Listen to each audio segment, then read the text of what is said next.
What resonates with me, Samantha, is that you've been experiencing anxiety and depression since you were a young child, and that brings up a huge point that there's a lot of overlap, right? Like, you know, depression carries with it so many symptoms that you can read all that stuff on social media, and because you're depressed, you're going to relate to a lot of that stuff, and anxiety goes the same way. So remember, there is a lot of overlap, and also makes you a little bit more vulnerable too, because when you're depressed, you might second guess yourself. You might second guess your life, and you might feel unsatisfied with things. So it even makes you a little bit more sort of vulnerable in that case to fall for some other diagnosis. So, Samantha, you had a therapist, you had other things going on before, but then after seeing the videos on TikTok, did you go back to your therapist and bring this up and go, are we missing something here? Is there something else going on? Yeah, definitely. I was seeing my therapist on a weekly basis, and every week I would come to her office and be like, I saw this video on TikTok. Here are the symptoms that I saw on this video. Here's what I may have, and let's look more into it. Now, I'm really grateful for my therapist because she didn't dismiss the idea, but she didn't tell me that I had the diagnosis. She told me it takes more than a week to diagnose someone with such a rare and powerful disorder. And she also mentioned to me that everyone is capable of having some type of symptom from these disorders.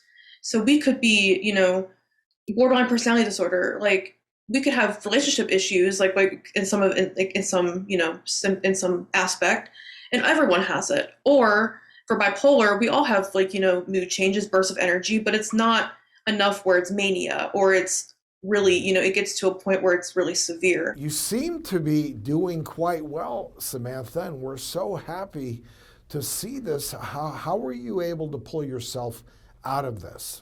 In April of 2021, I went to residential treatment for my depression and my anxiety to fully process the trauma that I've been through recently or previously. And I think being there, I definitely matured, I grew, I learned. And then I kind of came to that conclusion of these videos and these, diagnoses are messing with my head because it's constant. And now in my mind, as I'm 18 now, I was 17 when I went in, my mind's a lot more, it's a lot more, I guess, at peace with TikTok. And it's more that, I'm not looking for a diagnosis because I know what I have. The professionals have diagnosed me. I'm on medication for it. I'm getting treatment for it. And that's it. And that's that. And I'm working on it. Samantha, kudos to you. Clearly you did the right thing. We reached out to TikTok for a comment, and this is what they had to say.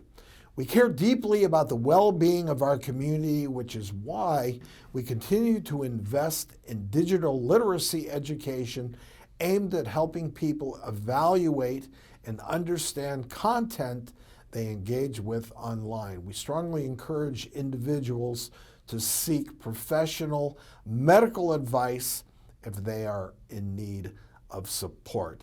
Well, thanks for opening up with us, Samantha. You really were a great guest, very insightful, smart.